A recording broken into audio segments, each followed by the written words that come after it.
നിങ്ങൾക്ക് ഉറപ്പുണ്ടോ നിങ്ങൾ സ്വർഗത്തിൽ പോകുമെന്ന്? ഇവർ പറയുന്ന സ്വർഗത്തിൽ പോകുമെന്നും ഇവർ പറയുന്ന നരകത്തിൽ പോകാതിരിക്കുന്നു. ഇവരുടെ സുവിശേഷ പ്രകാരം 99%, ഇവർ തന്നെ പറയുന്നത് അങ്ങനെയാണ്, 99% ആളുകൾ നരകത്തിലേക്ക് പോകുന്ന അവസ്ഥ.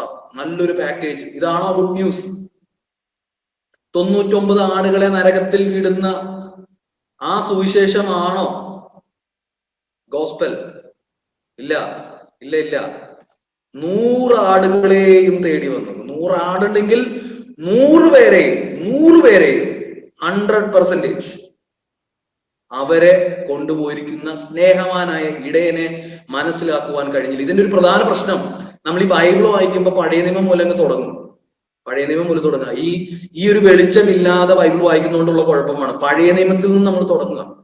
ഞാൻ പഴയ നിയമത്തിൽ നിന്ന് ഒരുപാട് പ്രതികാരദാഹിയായ ദൈവത്തെ നിങ്ങൾക്ക് കാണാൻ കഴിയും. ഗോത്ര ദൈവമായ യഹോവയെ നിങ്ങൾക്ക് കാണുവാൻ കഴിയും. അതൊക്കെ ശരിയാണ്. ഗോത്ര ദൈവം തന്നെയാണ് യഹോവ.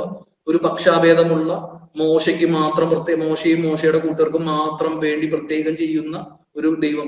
ഞാൻ പഴയ നിയമത്തിൽ നിന്ന് ഒരുപാട് പ്രതികാരദാഹിയായ ദൈവത്തെ നിങ്ങൾക്ക് കാണാൻ കഴിയും. ഗോത്ര ദൈവമായ യഹോവയെ നിങ്ങൾക്ക് കാണുവാൻ കഴിയും. അതൊക്കെ ശരിയാണ്. ഗോത്ര ദൈവം തന്നെയാണ് യഹോവ. ഒരു പക്ഷാഭേദമുള്ള, മോശയ്ക്ക് മാത്രം മോശയും മോശയുടെ കൂട്ടർക്കും മാത്രം വേണ്ടി പ്രത്യേകം ചെയ്യുന്ന ഒരു ദൈവം. പക്ഷേ ദൈവത്തെ അവർ അറിഞ്ഞില്ല എന്നുള്ളൊരു സത്യമാണ്. ഒരു ഒറ്റ കാര്യം മാത്രം ഞാൻ അതിനൊരു എക്സാമ്പിൾ ആയിട്ട് പഴയ നിയമത്തിലേക്ക് പോവുകയാണ്. ഒറ്റൊരു കാര്യം, യെശയ്യാവിന്റെ പ്രവചനത്തിലേക്ക് പോവുകയാണ്. എന്താണ് യഹൂദന്മാർക്ക് സംഭവിച്ചതെന്ന് അറിയാമോ? നിങ്ങൾക്ക് അറിയാമോ? നമ്മൾ ഈ ബൈബിൾ വായിക്കുമ്പോഴെല്ലാം ഇത് ഒരു കാര്യം മനസ്സിലാക്കണം. പഴയ നിയമത്തിലുള്ള ദൈവ സങ്കല്പങ്ങളെല്ലാം പാർഷ്യലാണ്, ഭാഗമായി ലഭിച്ചിട്ടുള്ളത് മാത്രമാണ്. അവർക്കൊരു പൂർണ്ണമായൊരു വെളിപ്പാട് പഴയ നിയമ കാലഘട്ടത്തിൽ ലഭിച്ചില്ല. ഈവൻ പ്രവാചകന്മാർക്ക് പോലും, അവർക്ക് പോലും അറിയില്ലായിരുന്നു അവരെന്താണ് ഉദ്ദേശിക്കുന്നതെന്ന്.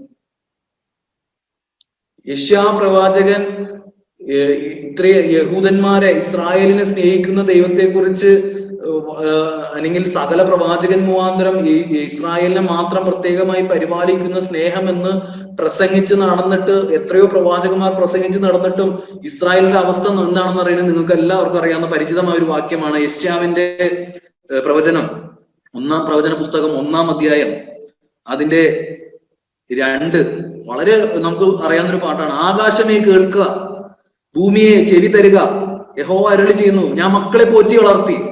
പിതാവിന്റെ എന്താ പറയാ, രോദനം എന്നൊക്കെ പറയാം, പിതാവിന്റെ ഒരു വിഷമം പറയാ. അവരെന്നോട് മത്സരിച്ചിരിക്കുന്നു. കാള തന്റെ ഉടയവനെയും കഴുത തന്റെ യജമാനന്റെ പുൽത്തൊട്ടിയെയും അറിയുന്നു. ഇസ്രായേലോ അറിയുന്നില്ല, എന്റെ ജനം ഗ്രഹിക്കുന്നതുമില്ല. ഇസ്രായേലെ, നിനക്കറിയാമോ ഈ ദൈവത്തിന്റെ സ്നേഹം എന്തായിരുന്നു എന്ന്? ഈ ദൈവത്തിന്റെ സ്നേഹം പക്ഷാഭേദമുള്ള സ്നേഹമായിരുന്നില്ല, സകല മനുഷ്യർക്കുമുള്ള സ്നേഹമായിരുന്നു നൽകിയിരുന്നത്.